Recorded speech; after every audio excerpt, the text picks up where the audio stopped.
Un 747 transportant du fret décolle d'Amsterdam. Il s'élève au-dessus de la ville. C'est alors qu'un violent soubresaut agite l'avion. 8 minutes plus tard, l'appareil s'écrase sur un immeuble d'habitation. Comment ce vol de routine est-il devenu la pire tragédie aérienne de l'histoire des Pays-Bas? Grâce à la simulation informatique, nous allons vous montrer ce qui a causé l'accident du vol El Al 1862. Les catastrophes sont rarement le fruit du hasard. Elles résultent souvent d'un enchaînement d'événements malheureux que nous allons tenter de reconstituer dans cette minute de vérité.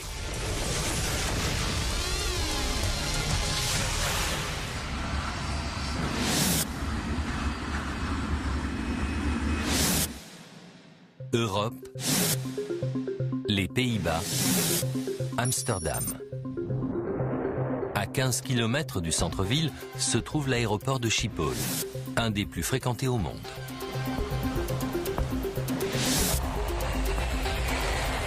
Plus de 600 avions y atterrissent et en décollent chaque jour. C'est également une plaque tournante pour le fret aérien.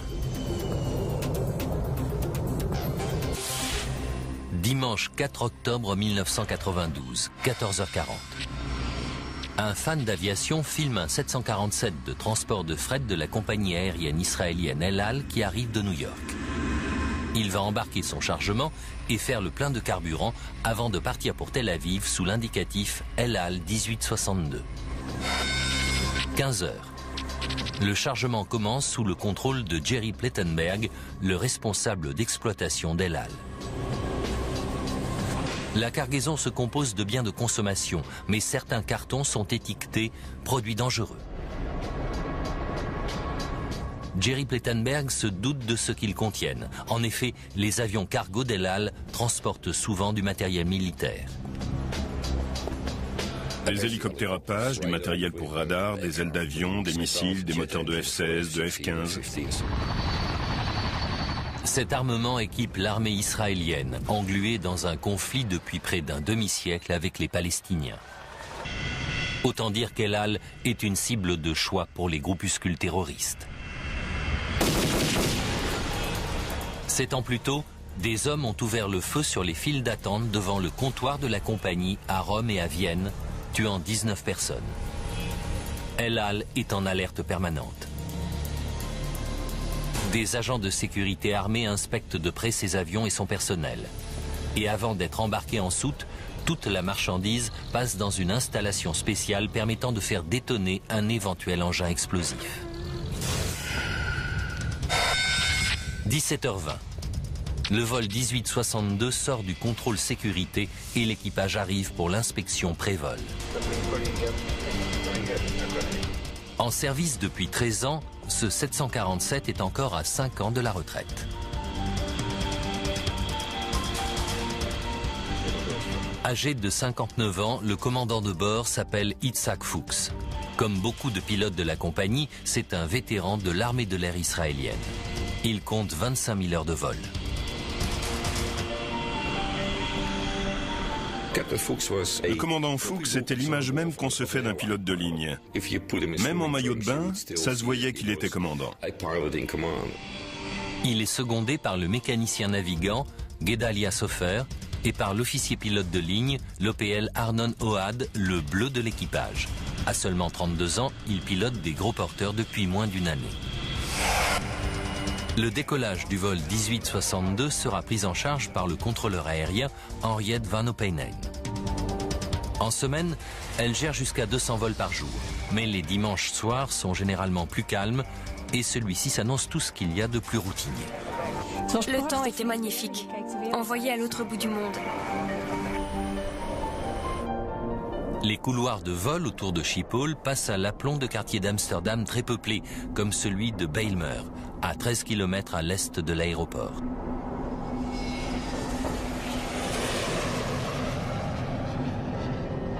Au milieu se dresse la HLM de Groenhoven, où vivent près de 2000 personnes.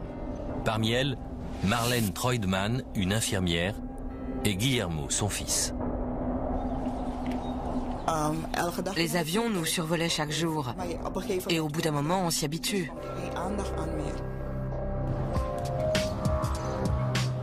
Guillermo va fêter son 17e anniversaire dans 5 jours.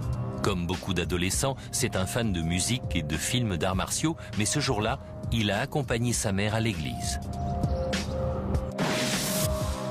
L'appartement des Troidman se trouve au 5e étage. Marlène et son mari Stanley sont originaires du Suriname, une ancienne colonie hollandaise d'Amérique du Sud. Ils ont également une fille, Graciela, âgée de 14 ans. Elle riait toujours. Elle était toujours heureuse. Elle avait toujours un mot gentil pour son entourage. «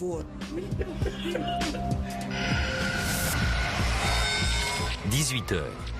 Sur la piste 1, le commandant Itzhak Fuchs met en marche les 4 moteurs Pratt & Whitney du 747. Elle a le 1862 prêt pour roulage. Il donne les commandes à son jeune copilote pour qu'il se familiarise avec le 747. Avec ses soutes remplies, le gros porteur pèse 338 tonnes. C'était un avion très lourd qui avait besoin d'une piste très longue et il lui fallait du temps pour prendre de l'altitude. 6 minutes après le décollage, le vol El Al 1862 survole la banlieue est d'Amsterdam.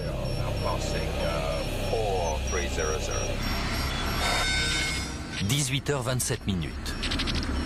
L'avion a atteint une altitude de 6500 pieds, soit un peu moins de 2000 mètres, et les moteurs tournent à plein régime. Tout se déroule comme prévu et l'équipage se prépare à rallier Tel Aviv. Ce vol d'un peu moins de 5 heures va les ramener chez eux, auprès de leur famille.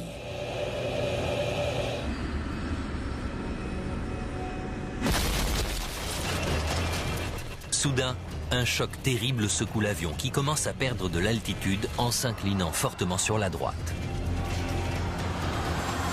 Le commandant Fuchs reprend aussitôt les commandes. Il s'efforce de stabiliser le gros porteur. S'il n'y parvient pas, l'avion va échapper à tout contrôle. El Al 1862, Mayday, nous déclarons une urgence. Au bout de 30 secondes, le commandant parvient à stabiliser son appareil. Le mécanicien navigant scrute son pupitre de contrôle pour essayer de déterminer la cause du problème. Quelques secondes plus tard, un autre problème apparaît. Les instruments indiquent que les 2 moteurs droits sont en panne et que l'un d'eux est en feu. Mayday, Mayday. Pour un pilote, c'est un véritable cauchemar. Itzhak Fuchs doit rentrer à Schiphol pour s'y poser de toute urgence. Il informe son OPL qu'il a besoin de la piste la plus longue possible. Demandons atterrissage, piste 2-7. Le contrôle aérien autorise l'avion à revenir à Schiphol. Maintenez le cap 360. Reçu. Pour retourner vers la piste 27, l'avion doit passer au-dessus du quartier de Bijlmer, où vit la famille Troidman. Comme des milliers de riverains, ils ignorent tout du drame qui se déroule en l'air. Taux de descente redressé.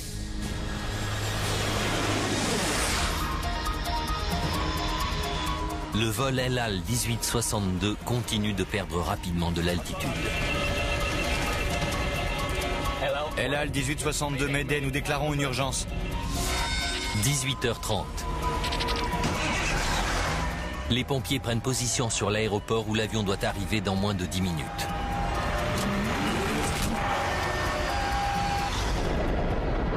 Le 747 doit faire une boucle au-dessus de la ville pour réduire son altitude et s'aligner correctement sur la piste 27. Son approche finale va lui faire survoler la cité HLM de Groningen. À ce moment-là, Marlène et Stanley décident d'aller voir un ami qui vit non loin. Ils disent à leurs 2 enfants qu'ils ne tarderont pas à revenir.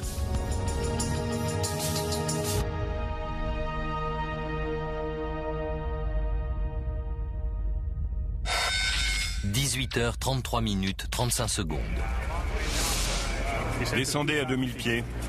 Le contrôleur aérien Henk ter Braak autorise le 747 à se poser piste 27. Vous êtes à 21 km de l'aéroport. Vitesse à discrétion. L'avion est à 2 minutes du quartier de Bijlmer. Marlène et Stanley sont à mi-distance de chez leurs amis. C'est un dimanche comme les autres et beaucoup de gens sont chez eux en famille. Dehors, l'atmosphère était très détendue. On entendait des enfants jouer, il y avait des gens sur les trottoirs.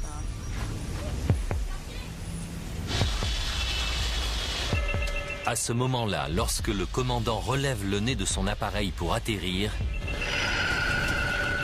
le roulis sur la droite reprend. Itzhak Fuchs braque son volant à gauche, mais l'avion répond à peine. Le copilote prévient alors l'aéroport. Problème de commande. Problème de commande?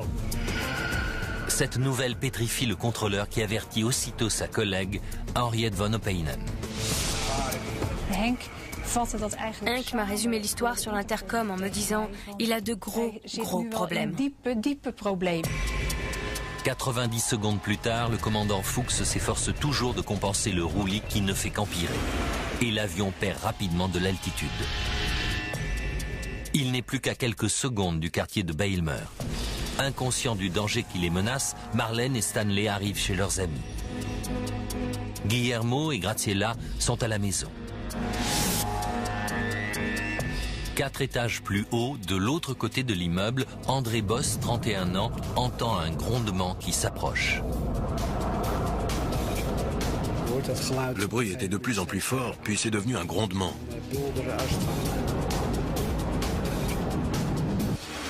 Soudain, le roulis passe la barre des 90 degrés et l'avion commence à tomber.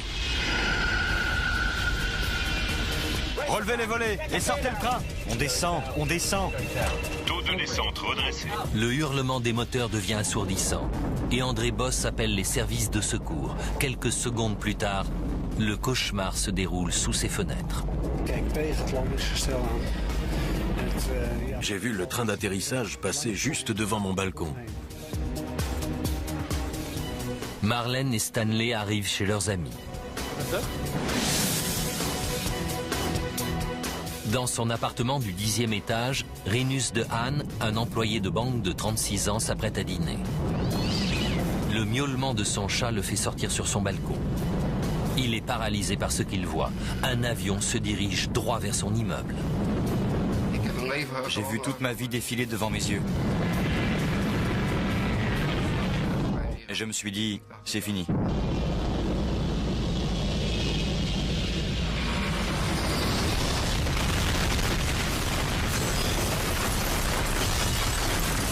À 18h35 et 42 secondes, le vol El Al 1862 percute le 6e étage du bâtiment qui en compte 11.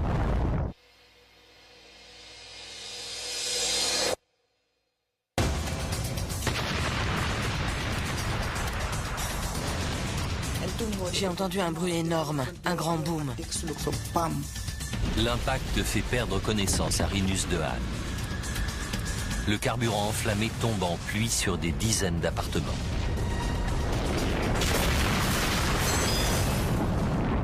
La queue du 747 saille du 6e étage jusqu'à ce que l'appartement du dessous s'effondre.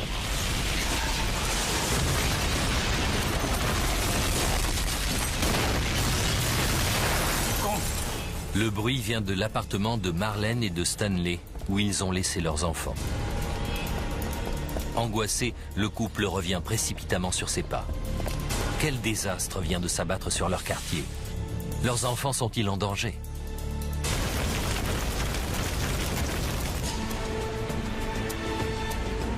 Le 747 de la compagnie israélienne s'est écrasé sur une HLM de la banlieue d'Amsterdam.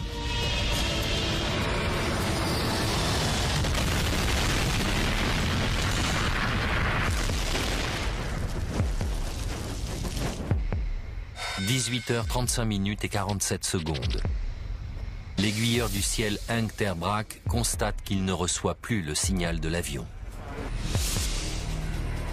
De la tour de contrôle, Henriette von Opheinen comprend pourquoi. Une colonne de flammes et de fumée lui apprend que le gros porteur s'est écrasé.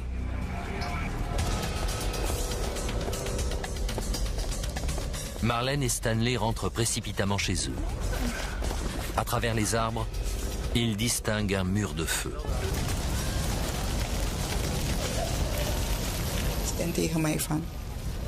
Stanley m'a dit « Marlène, c'est notre appartement ». J'ai répondu « Non, c'est impossible ». « Marlène, les enfants, les enfants !» Il hurlait.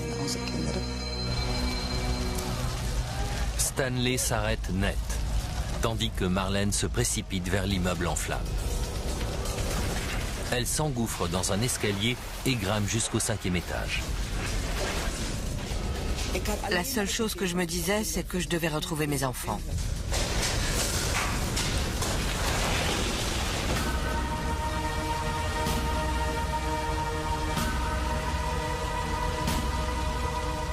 Mais là où se trouvait son appartement, il n'y a plus qu'un brasier.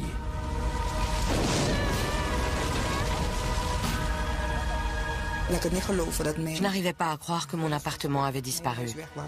Je suis restée plantée là en me disant non, je dois rêver. Graciela!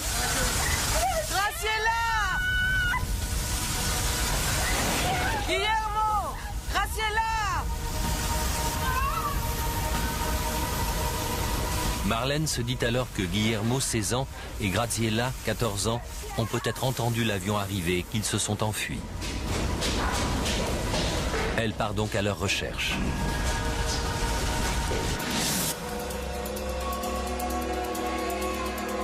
Au 10e étage, l'employé de banque Rinus de Haan reprend ses esprits.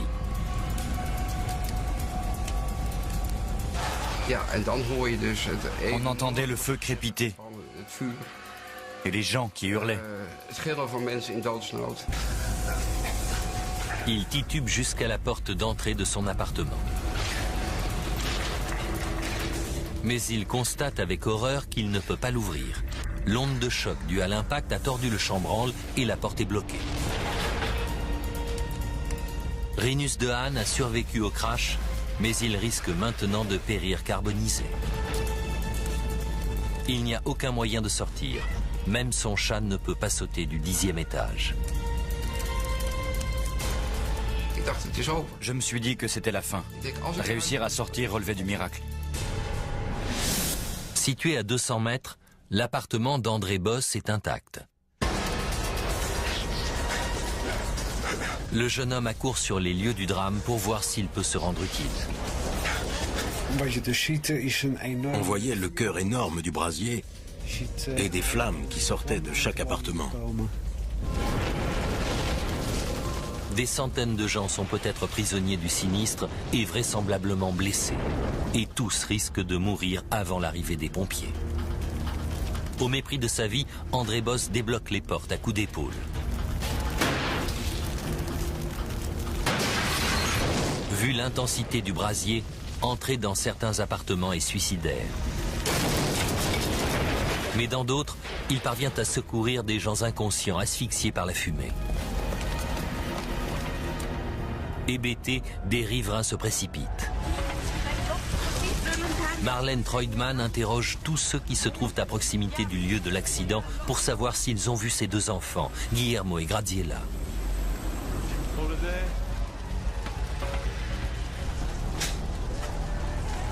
Toujours prisonnier dans son appartement du 10e, Rinus de Haan sent la température monter, une chaleur infernale se déchaînant à l'extérieur. À ce moment-là, il faisait 58 degrés dans mon appartement. Et je transpirais à grosses gouttes. Il craint de n'avoir plus que quelques minutes à vivre. Et il ne peut que prier pour que les secours viennent les aider, lui et son chat.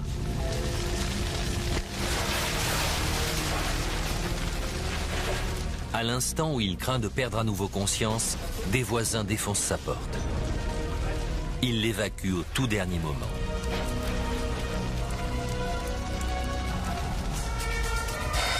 « 18h40. Moins de 5 minutes après le crash, le premier des 16 camions de pompiers qui vont arriver de tout Amsterdam arrive sur les lieux du drame. Quelques hommes courageux comme André Boss ont déjà évacué un certain nombre de survivants. Les pompiers prennent désormais la relève et s'attaquent aux flammes. Des équipes de télévision filment leur intervention et les premiers secours apportés aux blessés.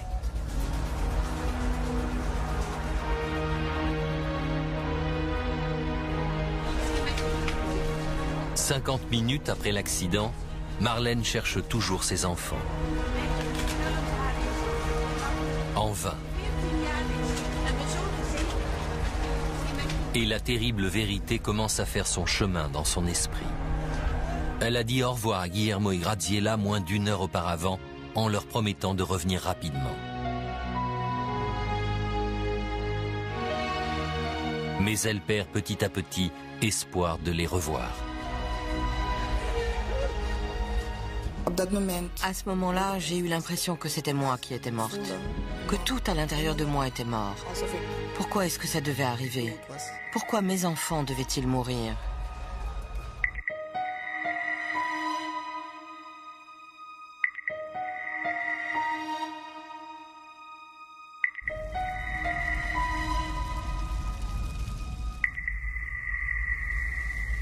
La nouvelle de la catastrophe fait le tour du monde.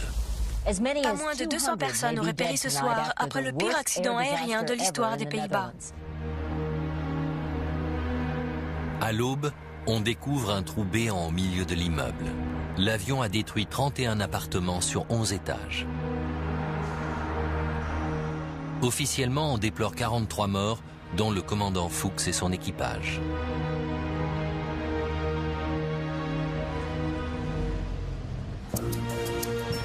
La commission hollandaise rassemble rapidement une équipe de 8 enquêteurs.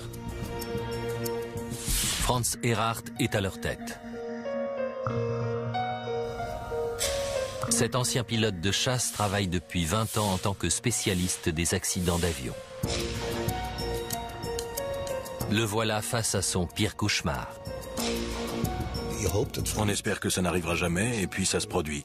Un gros porteur s'abat sur des habitations et fait beaucoup de victimes.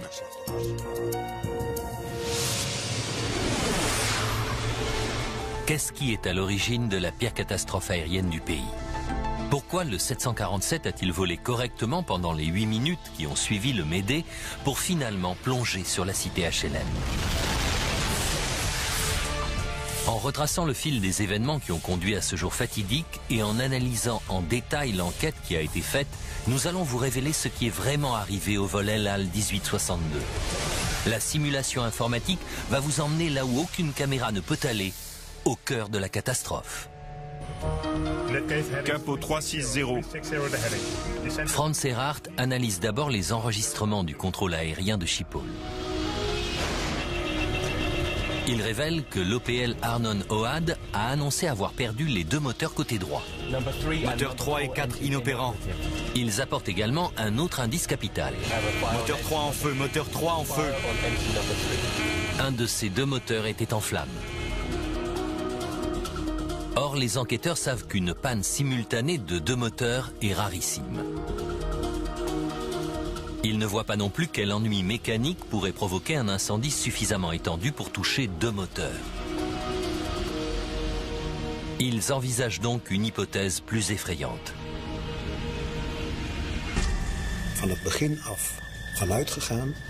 Au départ, nous avons pensé qu'El Al avait peut-être été victime d'un acte terroriste. Les enquêteurs redoutent que le vol 1862 ait été détruit par une bombe, voire par un missile sol-air. Et ils ont un deuxième mystère à résoudre. Si le gros porteur a été frappé par un missile, comment a-t-il pu rester en l'air pendant 8 minutes avant de finir par s'écraser? Taux de descente redressé. Pour voir si la thèse de l'attentat est envisageable, les enquêteurs doivent retrouver les moteurs du 747 et ses boîtes noires qui enregistrent les paramètres techniques concernant le vol et les conversations dans le poste de pilotage. Mais la tâche est ardue. Même si les boîtes noires ont résisté à l'impact et au brasier de 1100 degrés, elles sont de toute façon enterrées sous une montagne de décombres. L'avion s'était tellement désagrégé lors de l'impact qu'on ne savait pas par où commencer. Tôt le lendemain matin, on commence à passer les débris au peigne fin. Mais les enquêteurs savent qu'ils vont peut-être devoir attendre longtemps avant d'obtenir leurs premiers indices. Puis c'est la surprise. Un policier qui n'était pas en service affirme avoir vu le vol 1862 monter dans l'espace aérien au-dessus d'Amsterdam. La suite de son récit fait froid dans le dos.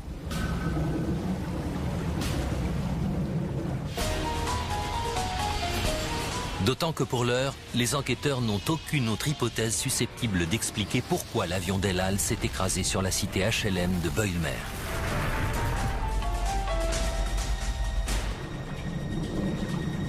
Jan Kaspers, le policier d'Amsterdam, leur raconte une histoire extraordinaire.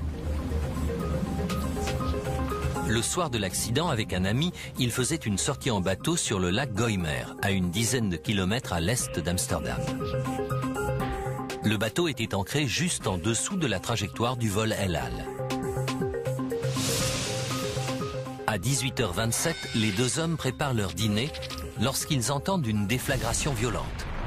C'était quoi? Une explosion? Non? Jan Kaspers sort sur le pont et découvre un avion d'où tombent deux objets. Au début, j'ai cru que c'était des parachutes. Mais quand ils sont passés au-dessus de la cime des arbres, j'ai vu que c'était des moteurs. C'est une révélation incroyable. Franz Erhardt ordonne aussitôt à une équipe de plongeurs de fouiller le lac Bijlmer. Récupérer les moteurs pourrait permettre de résoudre le mystère. En effet, les enquêteurs sont désormais convaincus que les deux moteurs droits ne sont pas simplement tombés en panne. Moteurs 3 et 4 inopérants. Ils se sont décrochés.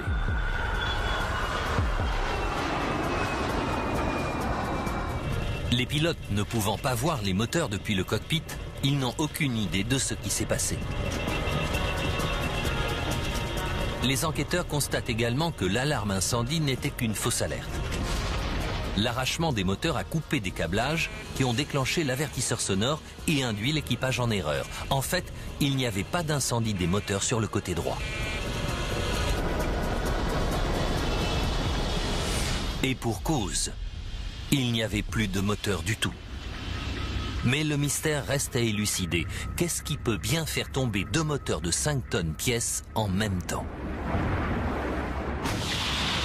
La théorie du missile ou de la bombe semble de plus en plus envisageable. Mais pour la vérifier, encore faut-il récupérer les moteurs du fond du lac Bijlmer et les examiner. Pour les enquêteurs, le défi est de taille. Le lac s'étend sur 26 km² et il y a de nombreuses dépressions au fond où un moteur peut facilement disparaître.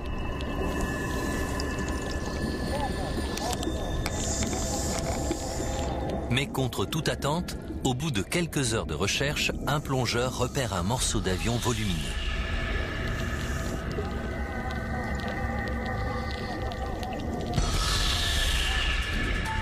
Il s'agit du moteur extérieur de l'aile droite du 747. On découvre également un autre élément près du lac. Il s'agit d'un morceau de 10 mètres du bord d'attaque de la même aile. C'est la première chance de comprendre pourquoi les moteurs sont tombés. S'il s'agit d'un attentat terroriste, on devrait retrouver des traces d'explosifs. C'est pourquoi on achemine immédiatement le moteur jusqu'au laboratoire. Les scientifiques prélèvent les particules déposées sur le moteur et le morceau d'aile pour chercher des produits chimiques présents dans les explosifs. Ils examinent le métal en quête de micro-piqûres provoquées par les débris d'une explosion. L'opération prend 2 jours. Et l'analyse est négative. Les enquêteurs n'ont décelé aucune trace d'explosion ni aucun indice susceptible d'expliquer pourquoi les deux moteurs se sont détachés. C'est l'impasse. Pour élucider le mystère, les enquêteurs doivent découvrir le deuxième moteur, en espérant qu'il fournira la solution. Ou localiser les enregistreurs sur les lieux du drame. La marine hollandaise participe aux recherches en envoyant 2 navires spécialisés dans le renflouage, des sonars et des plongeurs supplémentaires. Mais au bout de 2 jours, ils n'ont toujours rien trouvé. L'enquête est au point mort et à chaque heure qui s'écoule, des indices disparaissent. L'eau allait commencer à corroder les débris. C'est pourquoi nous voulions retrouver le moteur le plus vite possible. Les nouvelles sont tout aussi mauvaises sur les lieux de l'accident. Les boîtes noires du 747 restent introuvables. Et les choses empirent encore. 24 heures après l'accident, le maire d'Amsterdam ordonne le nettoyage du site, car l'opinion publique le presse de récupérer les corps des victimes le plus rapidement possible. Impuissant, Franz Erhardt et son équipe doivent se contenter de suivre les débris jusqu'à une décharge publique d'Amsterdam.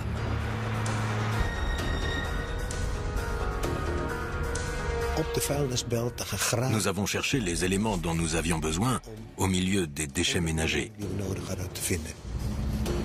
La tâche semble sans fin. Pourtant, au bout de 3 jours, alors que Franz Erhardt est à son bureau, il reçoit un appel téléphonique. Bonne nouvelle, une de ses équipes a trouvé l'enregistreur de paramètres. Nous étions très satisfaits, car nous allions enfin pouvoir avancer. Cet appareil enregistre tous les paramètres techniques importants. C'est peut-être la trouvaille que l'équipe attendait. Mais lorsque les techniciens l'ouvrent, c'est la déception. La bande magnétique est coupée en 4 endroits. Et les données concernant les 2 dernières minutes 30 sont indéchiffrables. Ce matériel est tout de même envoyé à des spécialistes à Washington. C'est le dernier espoir d'en tirer quelque chose.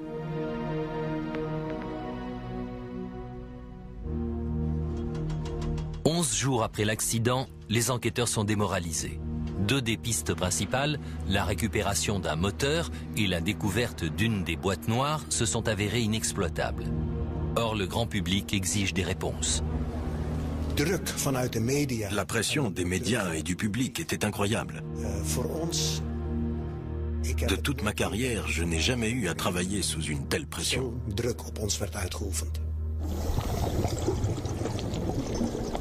Mais au moment où les enquêteurs perdent espoir, un plongeur décroche le gros lot.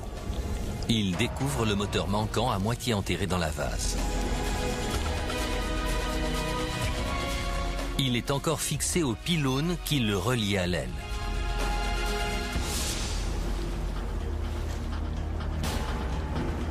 Les enquêteurs se montrent satisfaits, mais restent circonspects. Et si ce moteur s'avérait aussi inutile que le premier? Il est tout cabossé, mais il ne présente aucune trace visible d'impact de missile. Et effectivement, à l'issue des analyses, on ne décèle aucune trace d'explosif. Les enquêteurs parviennent à une première conclusion capitale. Le vol 1862 n'a pas été victime d'un attentat. Mais ce qui est plus étonnant, c'est qu'ils ne décèlent aucun problème au niveau du moteur. En revanche, en examinant le capot, ils remarquent tout de suite quelque chose de curieux. La tôle est impactée et tachée de peinture noire. D'où vient-elle ? Pour le savoir, la peinture est analysée en laboratoire. Et il faut encore déterminer pourquoi le moteur intérieur s'est détaché. Comme ce dernier est encore fixé à son pylône, la séparation doit s'être faite à l'endroit où cette pièce était fixée à l'aile. L'équipe s'intéresse donc à son système de fixation.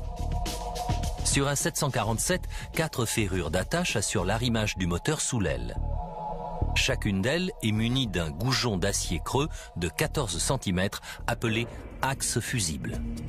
Ces pièces sont assez solides pour supporter les contraintes imposées par un moteur tournant à pleine puissance.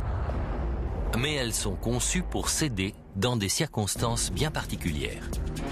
En cas de problème, qu'il soit mécanique ou lié à une collision avec un oiseau, le moteur peut se mettre à vibrer fortement. Si ces vibrations deviennent trop violentes, le moteur risque de se détacher et du même coup d'endommager l'aile, précipitant peut-être la chute de l'avion. Pour empêcher un tel accident, les 747 sont équipés d'un système de limitation des dommages.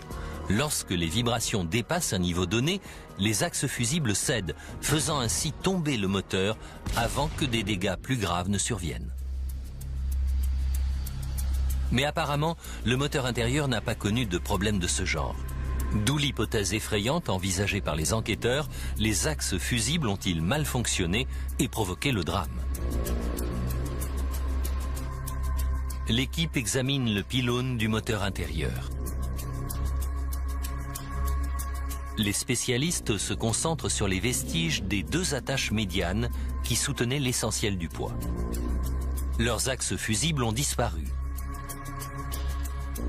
Et sur une des attaches, ils découvrent quelque chose de curieux. La partie supérieure de la pièce traversée par l'axe fusible a cédé. Est-ce arrivé lorsque le moteur s'est abîmé dans le lac ou avant?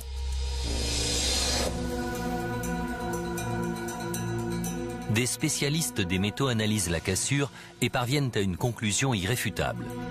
Les marques de rupture ne sont pas caractéristiques d'un impact violent. Elles révèlent que la ferrure a cédé sous l'effet d'une contrainte trop importante.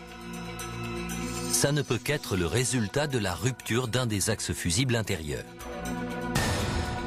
Par voie de conséquence, une bonne partie des contraintes a alors dû porter sur la ferrure de l'autre côté, jusqu'à la faire céder. Les axes fusibles sont censés casser des deux côtés lorsque les contraintes imposées au moteur atteignent un niveau critique. Franz Erhardt pense qu'une rupture partielle ne peut avoir qu'une origine.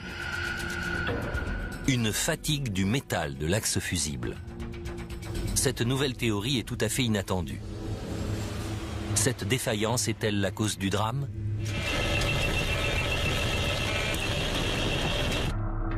Rien n'est moins sûr, car Franz Erhardt sait que le moteur intérieur ne pouvait se détacher que suite à la rupture des deux axes fusibles centraux. Pour vérifier cette théorie, les enquêteurs doivent donc retrouver celui des deux qui manque sur l'autre attache médiane. Mais les chances de retrouver un élément aussi petit dans le lac Goymer sont minimes. En revanche, elles seraient bien plus élevées si ce morceau était resté accroché à l'aile.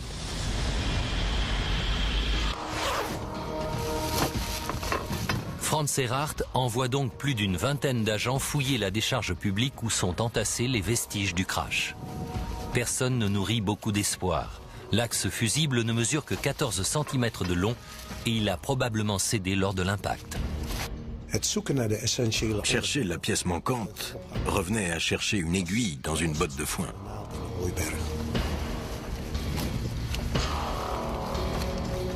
Au bout de 48 heures, la recherche est toujours vaine.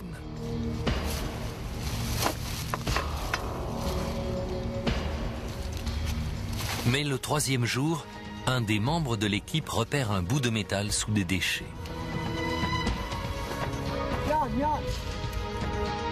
C'est un morceau de l'attache médiane du moteur intérieur.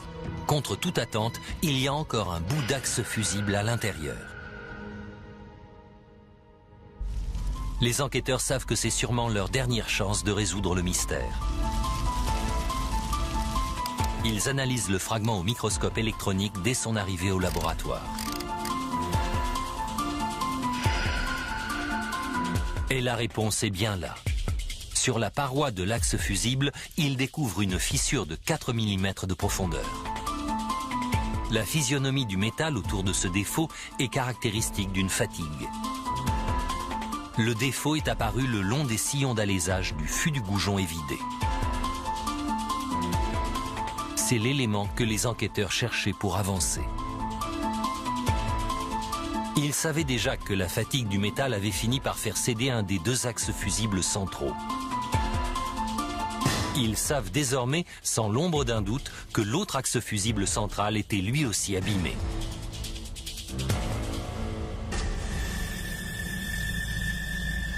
À chaque vol, ces fissures microscopiques se sont élargies un peu plus.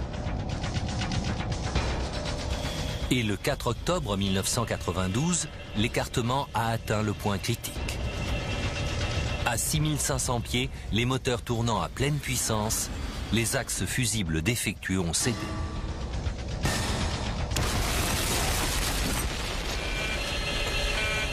Les enquêteurs doivent cependant encore expliquer pourquoi le moteur extérieur du 747 s'est lui aussi détaché. En effet, il est quasiment impensable que deux jeux d'axes cèdent au même moment.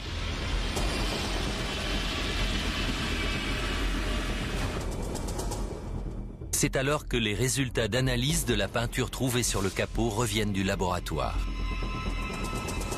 Cette peinture est celle qu'on trouve sur la casserole du moteur extérieur. Dès lors, il n'y a plus qu'une explication possible.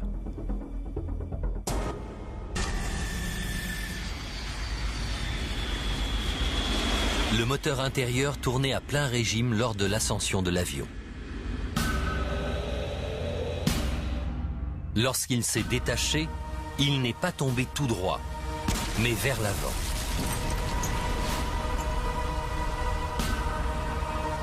Quelques dixièmes de seconde plus tard, il est revenu en arrière et par le plus malheureux des hasards a percuté et arraché le moteur extérieur. Cet impact a également détaché une dizaine de mètres du bord d'attaque de l'aile. C'est donc cet accident dramatique qui a provoqué l'arrachement des deux moteurs du vol El Al 1862. Mayday, Mayday.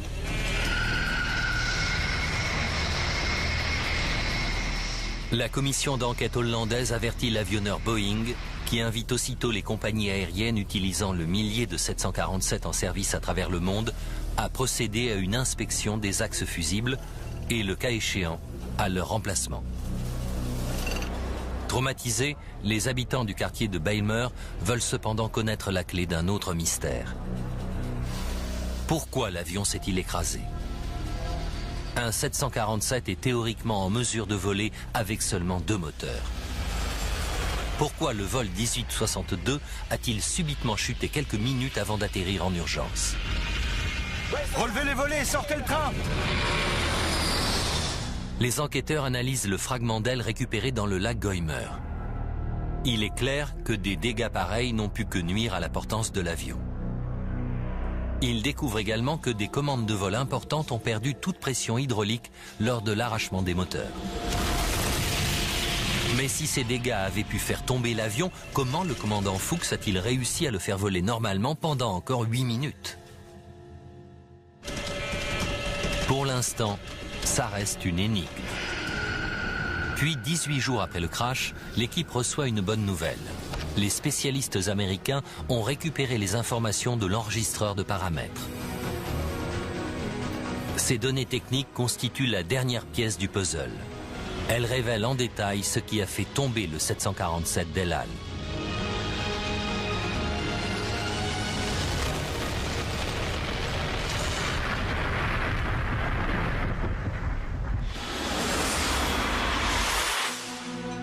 Les enquêteurs ont d'ores et déjà conclu que la fatigue du métal a provoqué l'arrachement d'un moteur et que ce dernier a percuté son voisin. C'est ce même incident qui a également détruit une portion du bord d'attaque de l'aile droite et une partie des commandes. Mayday, Mayday, nous déclarons une urgence. Ce problème n'ayant pas pu à lui seul provoquer l'accident, pourquoi l'avion a-t-il finalement échappé à tout contrôle 8 minutes après le Mayday ?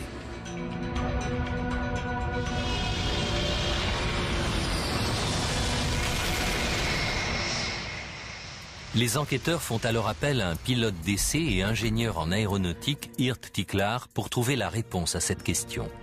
Il épluche des milliers de données techniques tirées de l'enregistreur de paramètres du 747. Elles lui permettent de faire une simulation sur ordinateur des minutes précédant l'accident. Au bout de 8 mois de travail, il se fait une idée de ce qui s'est passé à bord du vol 1862. Et il est en mesure d'expliquer le lien complexe unissant la perte des moteurs, l'aile abîmée et la perte d'une partie des commandes. Il découvre qu'à partir du moment où les deux moteurs sont tombés, le gros porteur n'a fait que repousser l'échéance. S'il pouvait encore voler, il était condamné à s'écraser dès qu'il tenterait d'atterrir. L'équipage n'avait pas le choix. Il n'y avait rien à faire, le crash était inévitable.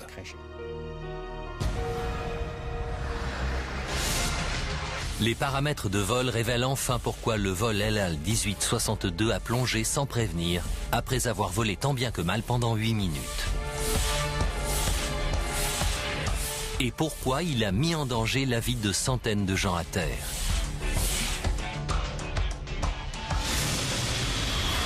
H-8 minutes. Des axes fusibles endommagés qui maintiennent le moteur intérieur accroché à l'aile cèdent. Du coup, l'avion ne perd pas un, mais deux moteurs, ainsi qu'une dizaine de mètres de bord d'attaque de l'aile droite, ce qui provoque une perturbation importante de l'écoulement de l'air à ce niveau. La portance étant amoindrie de ce côté, le 747 appuie sur sa droite. Le commandant Fuchs a également perdu deux systèmes hydrauliques qui contrôlent des appareils anti-roulis. Il ne parvient à maintenir le niveau de vol du gros porteur qu'en poussant les commandes restantes au maximum. L'analyse des données indique que sa vitesse R de 280 nœuds est un élément clé. Elle permet d'obtenir juste assez de portance sur l'aile droite pour maintenir l'avion en l'air. H-39 secondes. À 5 km de la cité HLM de Bijlmer, le commandant Itzhak Fuchs relève le nez du Boeing pour le ralentir en vue de l'atterrissage. Il ne peut pas savoir que cette procédure de routine va avoir des conséquences tragiques. Les paramètres de vol montrent que ce changement d'angle accentue la perturbation de l'écoulement d'air sur l'aile droite endommagée. En conséquence, la portance à ce niveau s'amenuise encore et l'avion recommence à prendre du roulis. Le commandant Fuchs s'efforce de stabiliser le 747.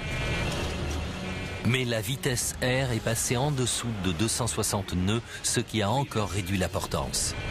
Et les commandes endommagées ne peuvent plus l'aider suffisamment. Problème de commande. H-30 secondes. Le roulis et la perte de portance atteignant un seuil limite, le gros porteur de 338 tonnes décroche. Sortez le train. 1862, nous tombons. L'avion d'El Al pique du nez de 2500 pieds, environ 760 mètres.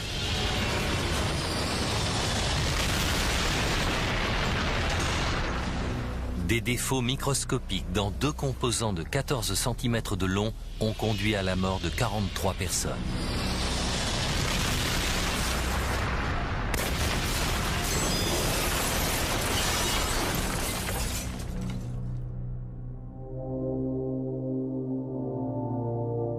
Les secours découvrent les cadavres de Guillermo et de Graziella le lendemain du drame, à quelques mètres de là où se trouvait autrefois leur appartement. D'après les médecins, ils ont été tués sur le coup. Après l'accident, Marlène et Stanley Troidman se sont installés dans un autre quartier d'Amsterdam. Ils ne supportaient plus de vivre là où leurs enfants avaient péri. Perdre ses enfants, c'est une chose épouvantable. Mais on peut tirer de la force des bons moments qu'on a passés avec eux. Les souvenirs que j'ai d'eux, de leur naissance jusqu'à leur mort, personne ne peut me les prendre. Je sais qu'ils sont ici, je sens leur présence. Il y a une atmosphère positive.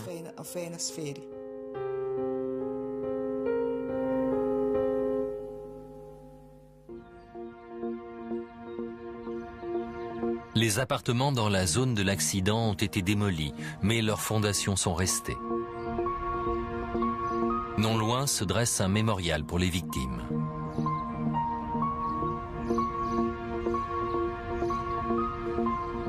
Malgré tout, ce drame a eu une conséquence positive. Boeing a renforcé toutes les attaches des ailes de ses 747, à commencer par les axes fusibles. L'avionneur a également instauré des inspections plus poussées grâce à l'utilisation des ultrasons pour détecter d'éventuelles fatigues du métal. Les modifications opérées suite au drame de Schiphol ont fait des 747 qui volent aujourd'hui des avions encore plus sûrs.